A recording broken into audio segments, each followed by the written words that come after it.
भारत के बैंकिंग और financial system में जब भी बैड लोन्स यानी एनपीएस की बात होती है तो एक कानून का नाम बार बार सामने आता है, SARFAESI यानी SARFAESI act.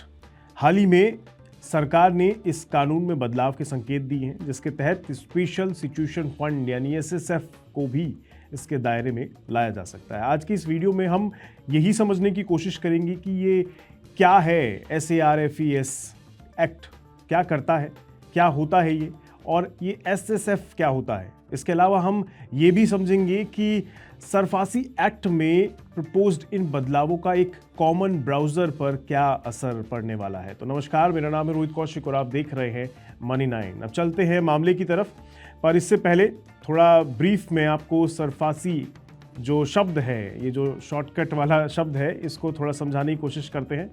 Securitisation and reconstruction of financial assets and enforcement of security interest act.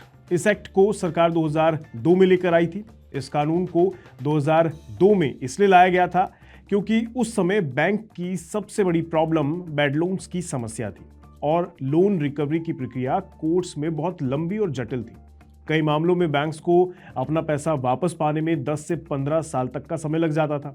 ऐसे में सरफासी एक्ट ने बैंक्स और दूसरे फाइनेंशियल इंस्टीट्यूशंस को ये ताकत दी कि अगर कोई बोरोवर लोन नहीं चुका रहा और लोन एनपीए बन चुका है तो बैंक कोर्ट गए बिना बोरोवर की मोर्टगेज प्रॉपर्टी को सीज कर सकता है और ऑक्शन के जरिए अपना पैसा रिकवर कर सकता है। यही कारण है कि सरफासी एक्ट को बैंकिंग सिस्टम में एक बहुत बड़े रिफॉर्म के तौर पर देखा जा रहा है।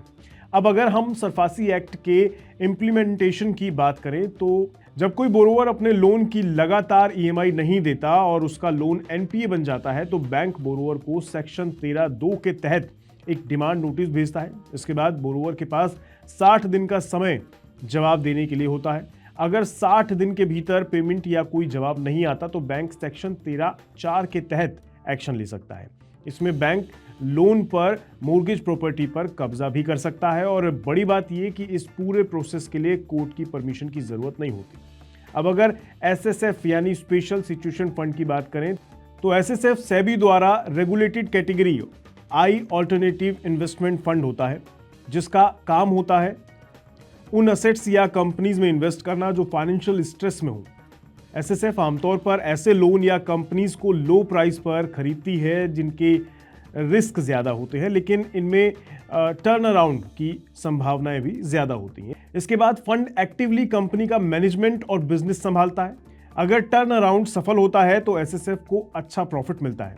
SSF को एनपीएस की समस्या का एक मार्केट बेस्ड सॉल्यूशन माना जाता है। बैंक्स अपने बैड लोन्स SSF को बेचकर अपनी बैलेंस शीट को ठीक करते हैं। अब बड़ा सवाल यह है कि आखिर सरकार सरफासी एक्ट में SSF को क्यों शामिल करना चाहती है। तो बात यह है कि अब तक सरफासी के तहत मुख्य रूप से बैंक्स और ARCs यानी असेट रिकंस्ट्रक्शन कंपनीज को ही रिकवरी का अधिकार था, लेकिन SSF भी इन स्ट्रेस्ड असेट्स के रिजोल्यूशन में सक्रिय भूमिका निभा रहे हैं। सरकार का मानना है कि अगर SSF को भी सरफासी एक्ट के तहत फाइनेंशियल इंस्टीट्यूशन की डिफिनेशन में शामिल किया जाए तो रिकवरी प्रोसेस और तेज हो सकता है। कई मीडिया रिपोर्ट्स की माने तो इसके लिए सरकार सरफासी एक्ट के सेक्शन 13(3)(1) में बदलाव करने पर विचार कर रही है, जिसके बाद बोरोवर को डिमांड नोटिस मिलने के 30 दिन के भीतर भी ऑब्जेक्शन फाइल करनी होगी। इससे प्रोसेस टाइम बाउंड होगा और अननेसेसरी डिले कम हो जाएगा। अब सबसे जरूरी सवाल, आखिर इन बदलावों का एक आम बोरोवर पर क्या असर पड़ेगा। सबसे पहले यह समझना जरूरी है कि सरफासी और SSF का फोकस उन बोरोवर्स पर होता है जो सीरियस डिफॉल्टर्स हैं, और अगर कोई व्यक्ति अपना लोन अपनी ईएमआई समय पर भर रहा है तो उसका इस पर कोई असर नहीं पड़ेगा। लेकिन वो लोग जो लोन लेकर उसे चुकाने की नीयत नहीं रखते तो उनके लिए कहीं ना कहीं परेशानी जरूर बढ़ने जा रही है।